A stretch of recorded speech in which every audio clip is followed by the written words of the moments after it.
I'm just super tired of superhero content. A theme park film, for example, the Marvel type pictures. I was saying earlier, it's not cinema, it's something else. Every era of film and television has its own distinct feel, reflecting the prevailing culture. None of them last.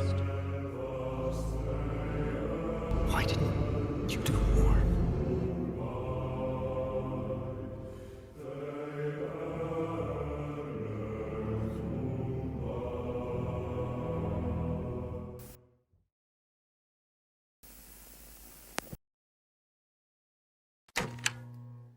The superhero genre has been in our media consumption for almost a century now.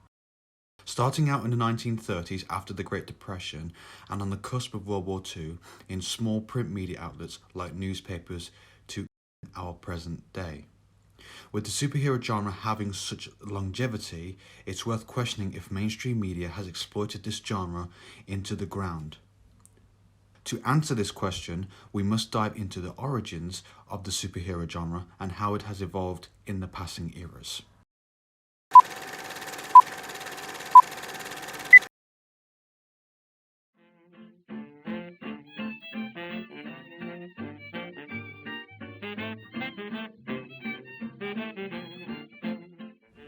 (1930) was a challenging time for much of the world due to the economic crisis of the Great Depression and the rise of political movements such as fascism and Nazism. These events would prepare the ground for the turbulent years that followed as international tensions rose, setting the stage for the outbreak of World War II. During this period, media outlets such as newspapers, radio, and even television was occupied by political and economic disasters which led the way to a new form of entertainment. And on February 17, 1936, the readers would find at the back of their newspaper the first ever masked superhero, the Phantom. A crime fighter also known as the Ghost Who Walks was created by American cartoonist Lee Falk. Falk approached numerous newspaper syndicates with his comic strip proposal, presenting numerous samples, characters, and storylines to showcase the potential appeal and marketability of the Phantom.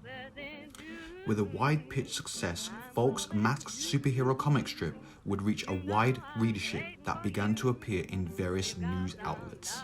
But why newspapers? Why not radio? Why not television?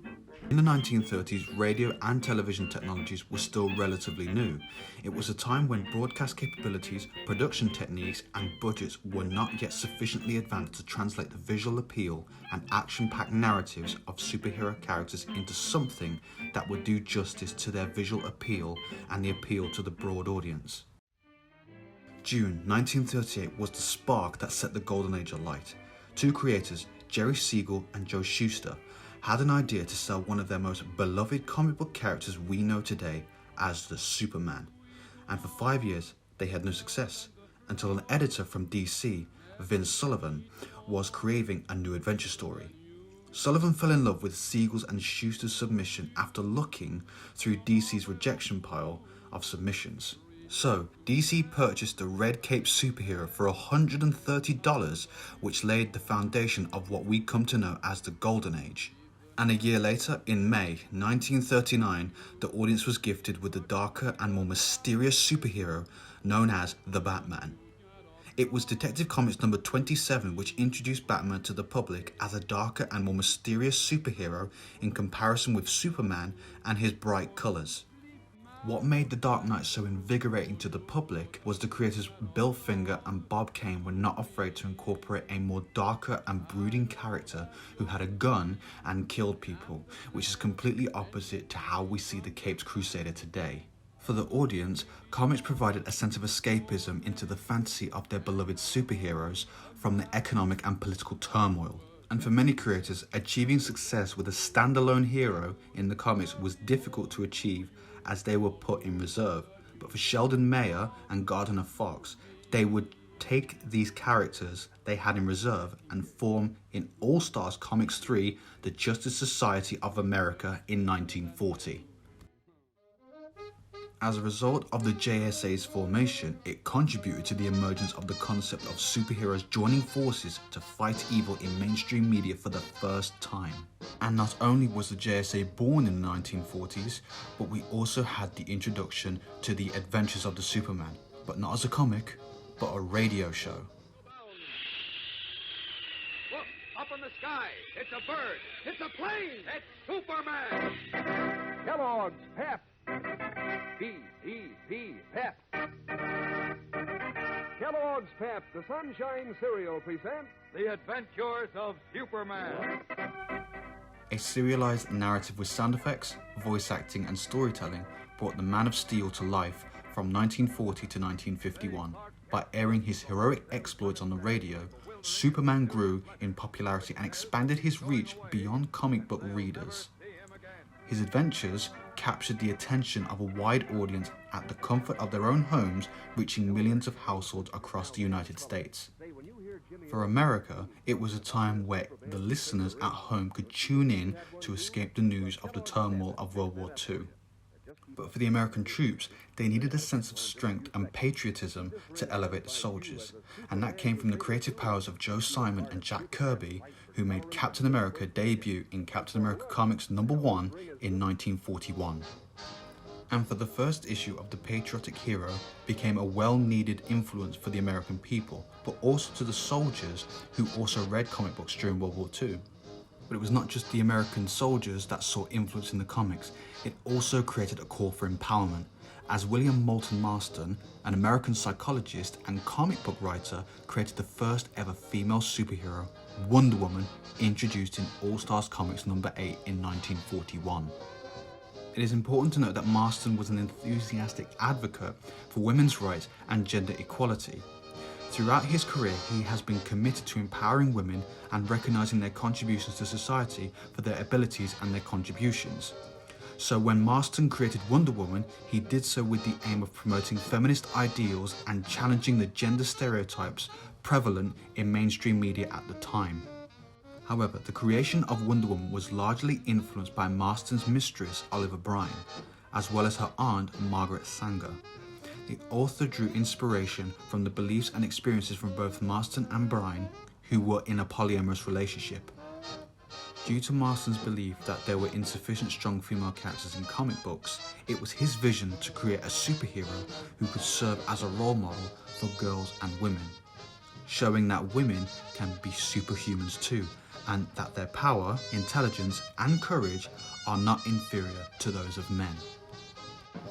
Superman, Batman, Wonder Woman, Captain America, and the JSA all have historically served as pivotal milestones for the superhero genre, establishing beloved characters and the foundation for their continued relevance in contemporary culture.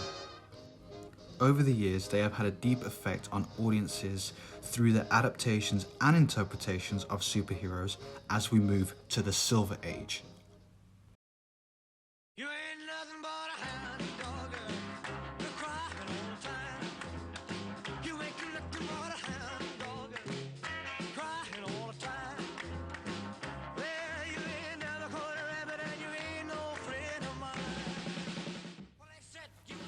Many notable events in world history took place between 1956 and 1970. The United States and the Soviet Union engaged in the space race, African Americans were racially discriminated against during the civil rights movement, and Cuba's government was overthrown because of the Cuban Revolution led by Fidel Castro. But these events, especially the space race, gave influence for comic writers to create a new dynamic for their heroes.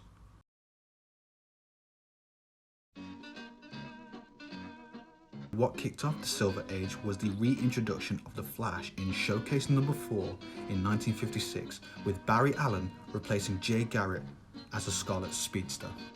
Barry Allen's Flash had a more civilian background, as his day-to-day job was working as a scientist in a police department who had been struck by lightning, gifting Barry Allen incredible abilities. Due to the success of the Flash's revival, other classic characters have been reintroduced into the market and were revamped to cater to fresher audiences.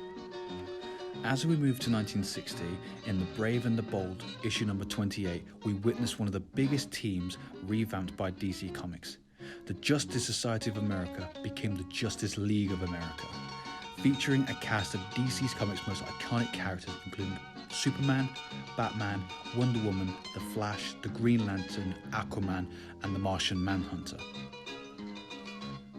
The Justice League of America would be a groundbreaking impact for comic book heroes, as DC would not only build on this momentum, but inspired Atlas Comics publisher Martin Goodman, who desired the same success and sought out one of his workers, a family member, Stan Lee. Martin urged Stan Lee that he wanted more superheroes and wanted a superhero team on his title.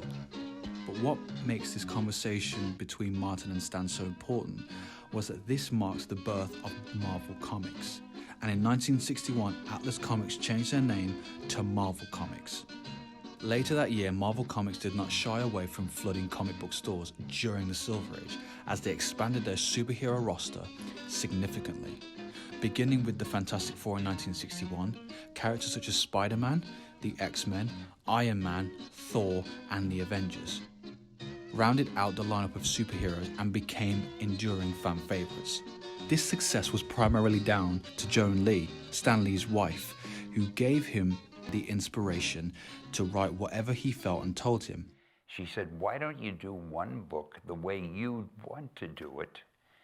The worst that'll happen, he'll fire you, but you want to quit anyway. At least you'll have gotten it out of your system." I thought that was good advice. And this dynamic that Stan Lee created would show in one of his beloved superheroes, Spider-Man.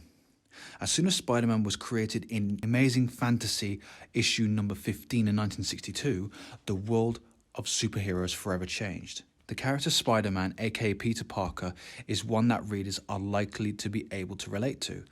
During this period, Peter Parker had a similar appeal to the demographics within the 1960s, as he faced real-life problems as well as his superhero responsibilities, such as having to balance his activities with his personal life, dealing with bullies at school, and navigating the complex dynamics of teenage love relationships. And for the owners of Spider-Man, it became a time when Marvel was thriving and had an arsenal of characters to publish to the audience. And while they had the scientific influence of the Avengers, they wanted to create another team, but within another demographic. So the ambition was to create a team that was born with abilities, which led to the first ever issue of the X-Men to release in 1963. These current fan favourites have been an enormous success in the mainstream media, as they were heavily popular in colleges and even drew the attention of the Beatles, who have fallen in love with Marvel Comics, and consequently DC gained a solid contender with the rapid rise of Marvel. In 1966, through the medium of television, DC once again converged into a new form of media with Adam West's Batman TV series.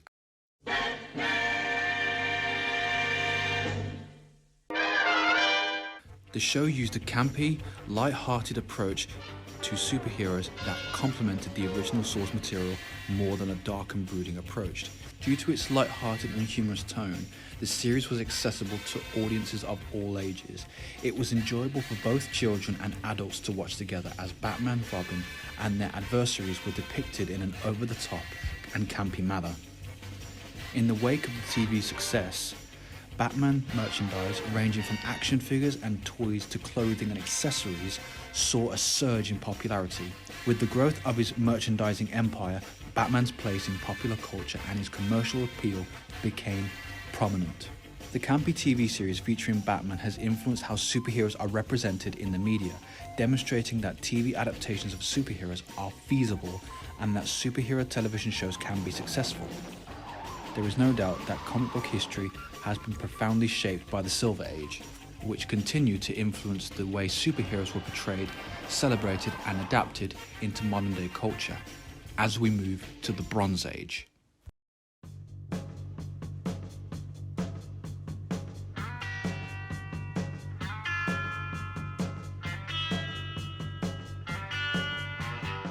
Several monumentous events and moments shaped the course of history between 1970 and 1984 and had a profound impact on the various aspects of society and the global economy. For our beloved superheroes, they mostly were affected by political and cultural events as we begin the 1970s. One of the most important comics of all time, Green Lantern issue number 76 in 1970. Written by Dennis O'Neil and illustrated by Neil Adams, they wanted to address a wide range of social issues, including racial discrimination, poverty in urban areas, the exploitation of Native American land, and the struggles of the working class. In this series, two characters who represented opposing viewpoints: the Green Lantern by Hal Jordan, who represents the idealism and law of the series, and the Green Arrow, played Oliver Queen, who represents the cynical and socially conscious side of the series. During their dynamic interactions, numerous interesting debates took place on a variety of topics. As this influenced Marvel writer Stan Lee in May 1971, who received a phone call from the New York Board of Education to write his next comic about the portrayal of drug abuse. However, the comic book code would not allow the promotion of drug abuse, but Stan Lee would go on to write about this regardless. At the time, this became unprecedented as Spider-Man issue number 96, 97 and 98 sold very effectively, that the comic code had no choice but to loosen its ideology on the advertisement of drug use in the comics in 1971, paving the way for so many comic book ideas to be written and sold to by the general public, such as the Green Lantern, Green Arrow, Snowbird Don't Fly Green Lantern issue number 85 and 86. And Spider-Man comics would not only cover drug-related issues, but also mark the death of a love interest for the first time ever in comic book storytelling, the death of Gwen Stacy in the Amazing Spider-Man issue 121 in 1973. As a groundbreaking event, the death of Gwen Stacy, Spider-Man's romantic interest, was a turning point in the Marvel Universe, which challenged the idea that superheroes are always able to rescue people. As Spider-Man failed to rescue Gwen Stacy from the grasp of the Green Goblin, it marked a significant departure from traditional superhero narratives. Due to the character's inability to prevent a tragic death, he provides a rare exploration of loss and vulnerability. As a pivotal moment in the history of comics, this storyline has left an impression on the storytelling industry as well as the Spider-Man mythology. And for 7 years, we would see an increase in heroes being brought front and center, with new challenges and new ideologies. DC Comics would then tune up their creativity and create a superhero team comprised of teenage characters, each possessing its own special powers and personality. Rather than mature and adult superheroes, DC would release the new Teen Titans issue number 1 in 1980. In what is considered one of the greatest comic book series of all time, featuring a diverse and multicultural group of young heroes, Wolfman and Perez brought a fresh and innovative approach to storytelling, reflecting the changing demographics and evolving social values of their time. The comic resonated with readers of all ages, reaching beyond the traditionally captive audience for comic books in its ability to address relevant themes such as identity, acceptance, and adolescent challenges.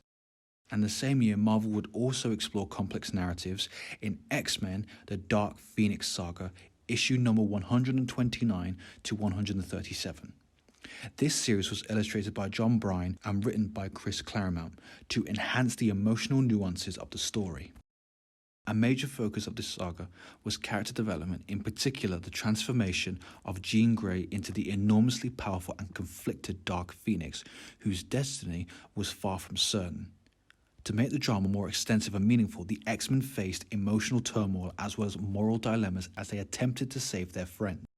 In this way, the narrative added layers of resonance and depth. There were many philosophical themes explored throughout the storyline, including the consequence of power and the nature of good and evil. In a way, it challenged the boundaries of heroism and the power of humanity, which had the ability to make remarkable things as well as destroy them, which transcended the traditional superhero model. There was a great deal of introspection and emotional engagement with the characters, as well as demonstrated to the audience that superhero comics could even deal with these complex issues.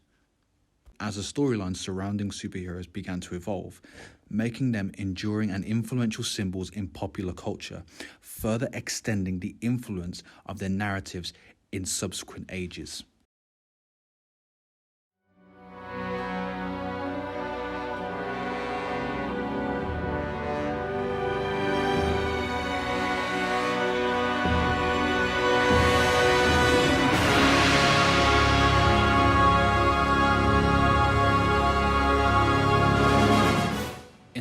1980s and continuing up to the present day, the modern age of comics has witnessed a significant impact of superheroes on mainstream media in a way that is unrivaled in recent years.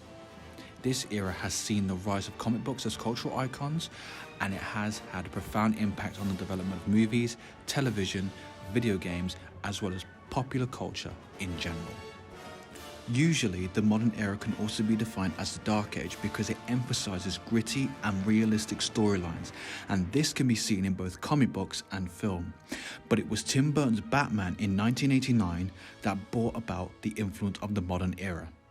As an example, the portrayal of Batman's costume and persona is noteworthy. Batman has been depicted in both comics and films as a brooding and mysterious figure wearing a dark, armored suit that encases his face and body. Batman was portrayed in a darker and more serious manner, a departure from early adaptations which were more lighthearted and campier. This was a turning point marked when Tim Burton's Batman was released, one that forever changed the concept of what superhero movies could achieve. Well, that's what happened. While I was doing this movie, I was at the same time a participant and an observer, an onlooker almost, because I was pretty knocked out by the enormity of it. And with DC shaping the modern era of superheroes, Marvel would not only make a title of their own, but a cartoon series. And in 1992, Marvel announced X-Men, the animated series. A more mainstream audience was introduced to the X-Men through the animated series, and they become more iconic superheroes as a result. X-Men's fanbase expanded far beyond comic book readers as it introduced a new generation to the mutant heroes. Unlike typical Saturday morning cartoons, this show has a deep narrative arc and character-driven plots. Animated superhero series have made a name for themselves by tackling complex issues such as prejudice, discrimination, and identity with nuance, showing that they can convey complex ideas to children.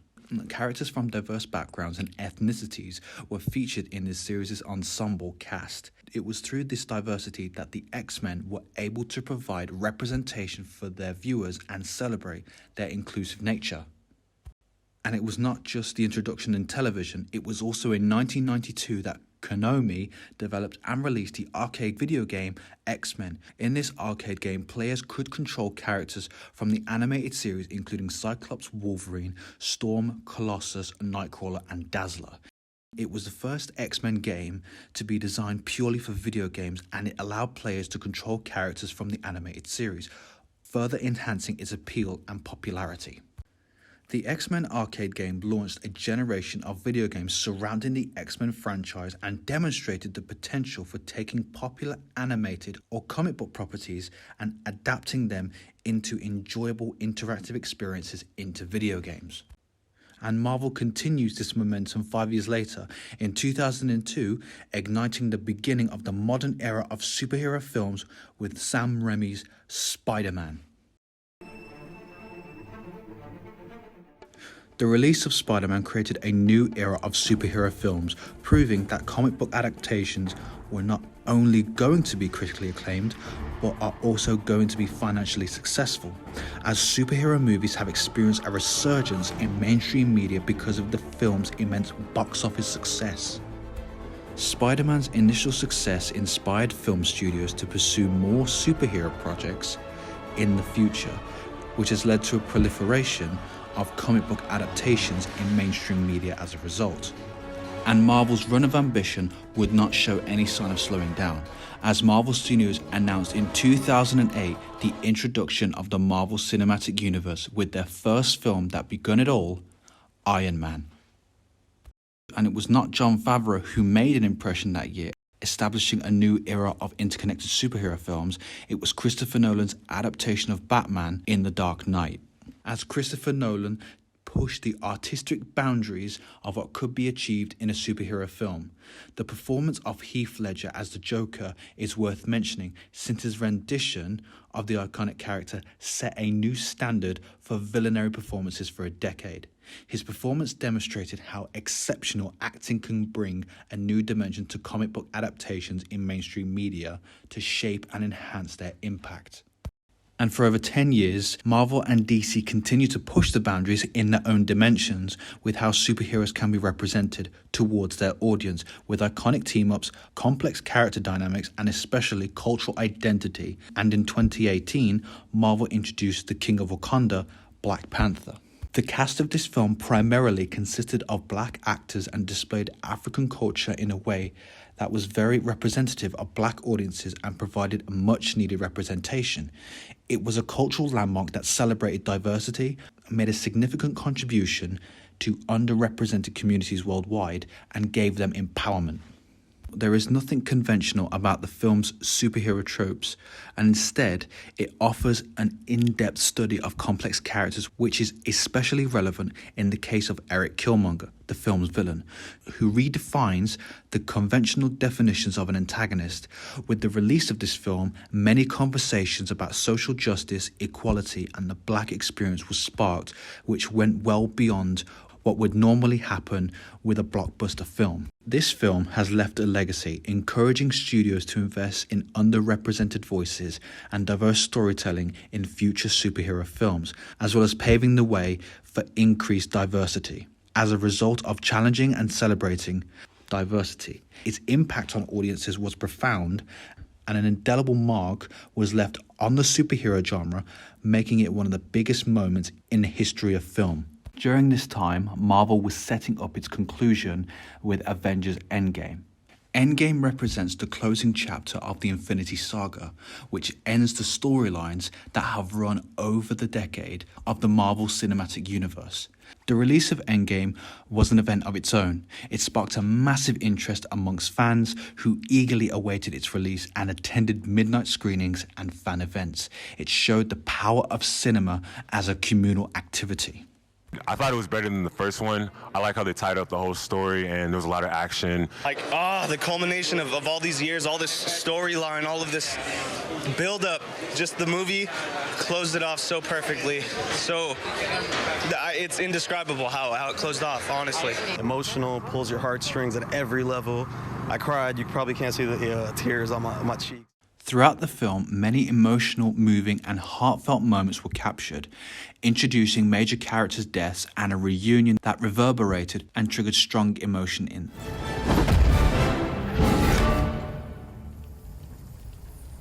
Assemble.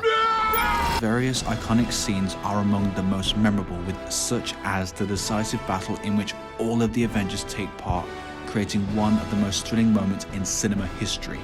Taking its place as a landmark film in the Marvel Cinematic Universe, Avengers Endgame marks the end of an era for the franchise. This movie cemented the MCU's position as a dominant force in the entertainment industry and mainstream media thanks to its unmatched success, emotional depth, and cultural significance. Streaming services in particular have significantly impacted the superhero genre as a result of Avengers Endgame. In order to enhance character development and interconnected storytelling, streaming platforms such as Disney+, Netflix, and others have developed original superhero series.